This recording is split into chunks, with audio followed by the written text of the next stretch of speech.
Unit 7. Listening Part 2. Exercise 2. So I'm going to talk to you about adventure racing as my part of the project. Adventure racing's a sport you do in teams, and I got interested in this because I actually took part in one for the first time last year in the north of England with the rest of my family, and we were racing against lots of other teams made up of people of different ages. Anyway, I've done some research, and what I found out turns out to be much more interesting than I expected. The sport's been around for some time.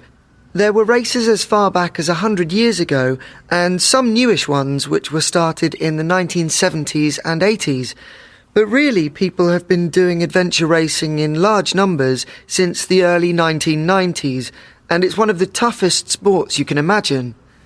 Unlike marathons or pentathlons or those sorts of things, where the winner's the individual runner who finishes first, in adventure races, the winners are the first team of 4 to 6 people, depending on the race, to all get over the finishing line together, and in many races, one of the rules is that the team must be made up of an equal number of men and women, 2 or 3 of each, depending on the size of the team.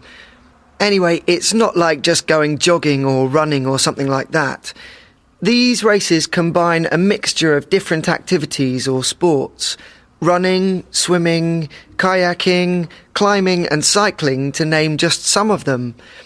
I've been looking a bit at the teams who win, and one of the things I've noticed is that the winning teams tend to contain specialists in different skills, such as climbing and kayaking, and that seems to give them an advantage.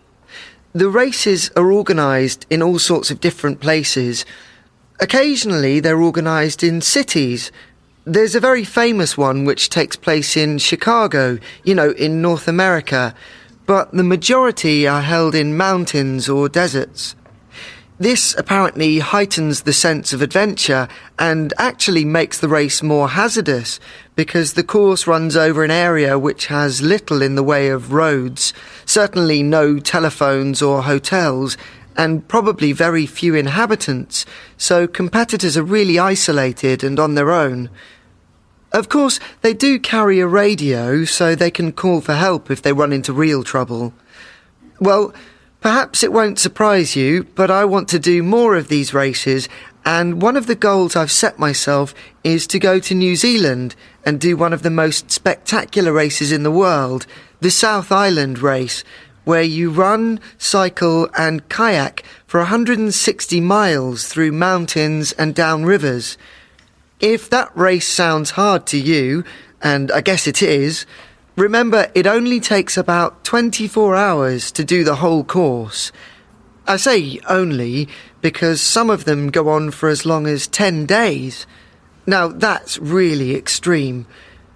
At the moment, I'd say that 2 or 3 days would be my absolute maximum in terms of endurance. Competitors have to carry everything they need with them: clothes, food and drink, the lot, and if they run out, they just go hungry or thirsty. On long races, my impression is that the greatest problem is just staying awake, because there are no fixed times for breaks, so teams tend to go on racing for as many hours as they can.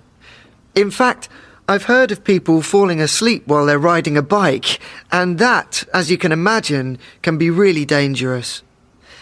Just to finish off, another interesting fact: many people who are at the top of their sport in other fields are now taking part because they find that rather than competing as individuals, as they've done all their lives in sports stadiums and the like, they need to work as a team and help each other, and they find this very motivating. I think there's often quite a learning curve for other sports professionals.